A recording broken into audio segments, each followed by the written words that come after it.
Welcome back, boys and girls, to another fun story on Fun Story Factory.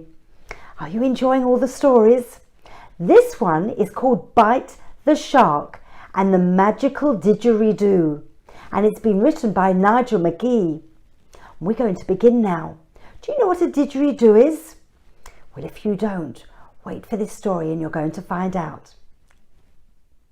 This is Bite. Bite is a friendly great white shark. He loves to swim, play, explore, and of course, eat. But there is something about Bite that makes him a little unusual. Shall we have a look at him?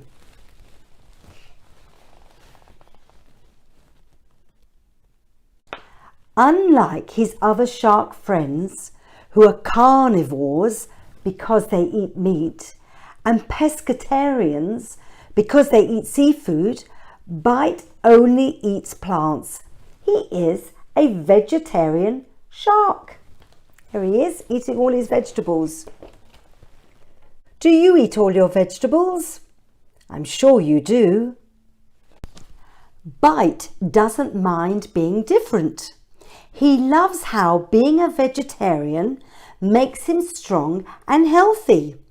In fact, he is so strong and healthy that the Mer King and Queen made him the guardian of Kingdom Underwatervania, which is a big deal if you live underwater.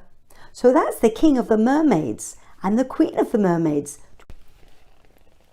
There they are, honouring Bite the Shark. Can you see the King Mermaid and the Queen Mermaid? One night, while Underwatervania slept under the moon's shimmering reflection, the duty guard felt very strange and very, very sleepy. She tried everything to stay awake. First, she did star jumps. That didn't work. Next, swimming on the spot. That didn't work. She even gobbled down 6 coffee cockles and drank 2 chocolate sea cucumber smoothies. That didn't work either. I can't understand why I feel so. The guard never got to finish the sentence, falling into a deep and peaceful sleep. Can you see the guard? There he is, going off to sleep. Behind a nearby rock, a group of naughty crocodiles giggled to themselves. Too easy. Good one, mate. Hey, hey, hey, hey, hey. This magical didgeridoo is amazing. Less of the chat, said the crocodile boss. We still have work to do. Next stop, the royal bedroom, then the treasure room. They're stealing things, aren't they? Do you want to see the crocodiles with the didgeridoo? There it is.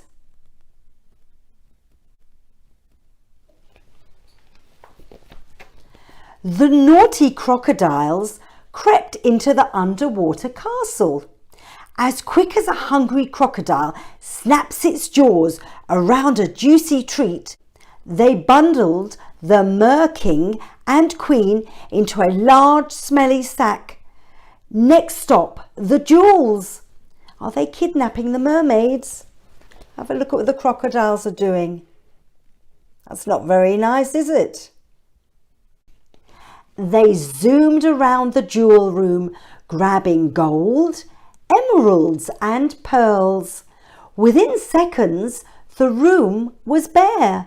Within minutes, they were heading back to their den, pleased with their prized catch of the day. Can you have a look at them? Everything's been emptied, see?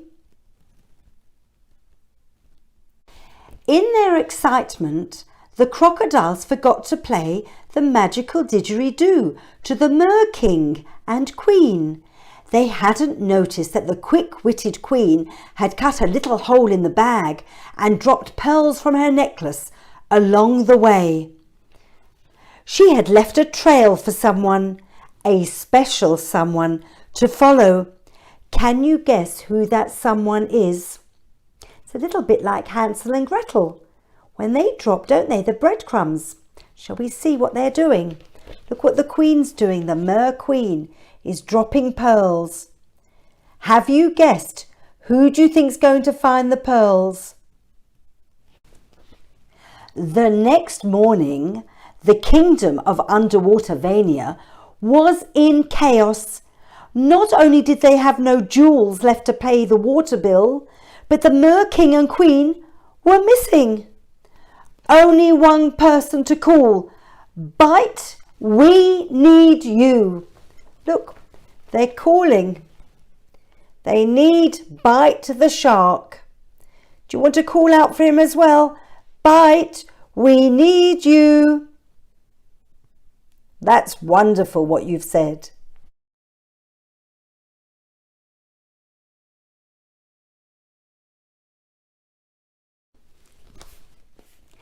As if by super vegetarian magic, Bite suddenly appeared.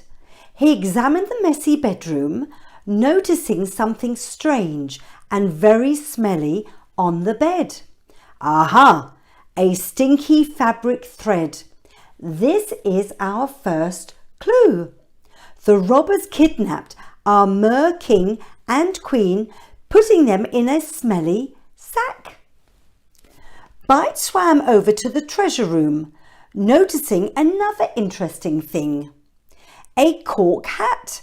This is our second clue. And I now know who did this. It's those naughty crocodiles. The guards were shocked by the news and slightly in awe of Bite's detective skills. They made a mental note to themselves. We must eat more seaweed and less meat. Just then, Bite saw a trail of pearls leading out of the treasure room.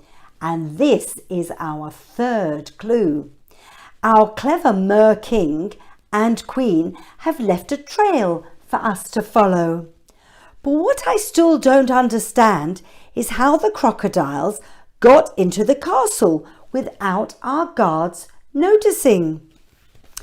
He summoned his best team of guards, the SAS, Special Aqua Service, and as night fell upon the kingdom, the rescue mission began.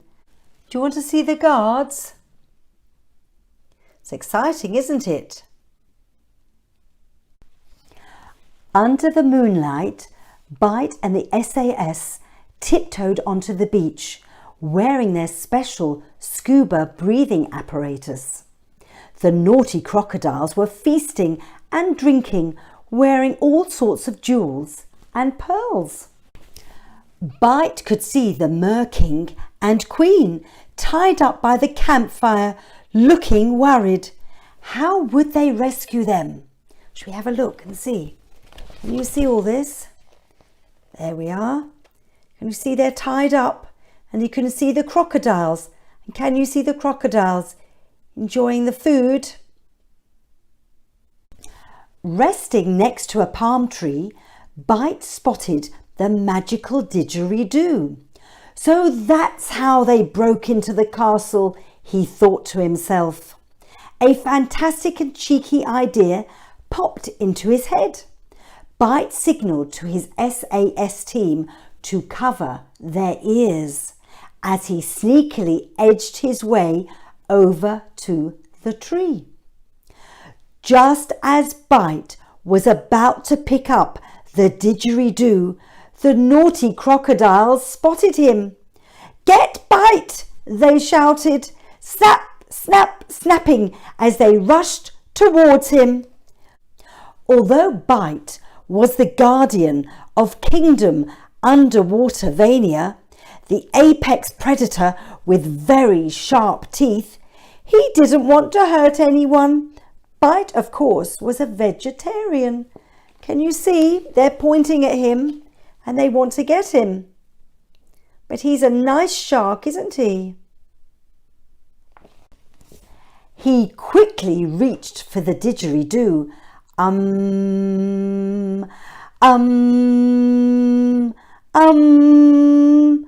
Just like magic, the crocodiles froze mid-stride as Bite played this beautiful, enchanting music.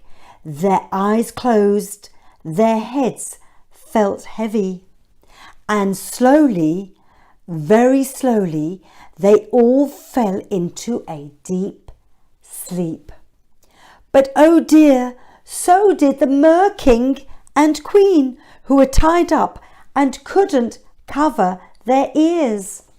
It's a magical didgeridoo, isn't it? Can you see he sent them all to sleep? Bite stopped playing. The SAS guards freed the Mer King and Queen and carefully carried the sleeping royals and the treasure back to the sea.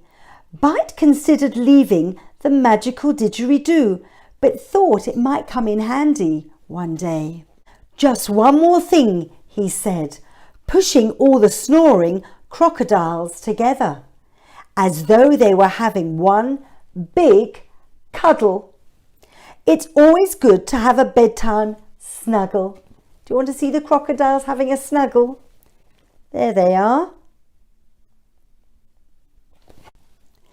Bite and his SAS guards returned home to a hero's welcome, complete with loud fanfares and extremely loud fireworks. It didn't take long before the bright and colourful lights, crashes and bangs woke up the snoring Mer King and Queen. After the medal presentation, Bite was ready for bed. Unlike everyone else, he hadn't had a chance for a snooze. He'd been so busy, hadn't he? Can you see all the celebrations they're having? Do you like fireworks? Looks like a lot of fun, doesn't it? At home, he told Mrs. Bite all about his adventure. Just as they wiggled into their pyjamas, they heard the sound, wee, wee snap, wee, wee snap. Baby Bite. I've got an idea, said Mrs. Bite, reaching for the magical didgeridoo. No sooner as she played, Baby Bite fell into a deep and peaceful sleep. So did Bite. He had forgotten to cover his ears. So the didgeridoo helped their baby shark fall asleep. Can you see that? So now you know what a didgeridoo is. And you can see the Aboriginal painting on top of it. You can always look one up or ask your mummy and daddy to show you a real didgeridoo.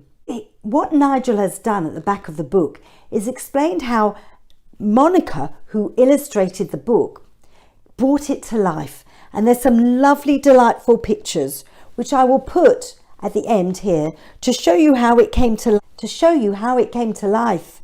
It's so exciting, the colours and the shadows. It's really nice, isn't it? Are you interested in drawing?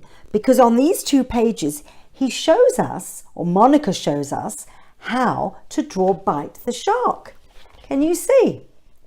So I'm going to leave this here for a bit of time. I might even put it on my post, and then you can learn, and maybe someone wants to show me how they drew Bite the shark. Would you like to tell me? And let me know if you managed to draw Bite the shark exactly the same way that Monika illustrated it. Don't forget to colour in your Bite the shark at the end.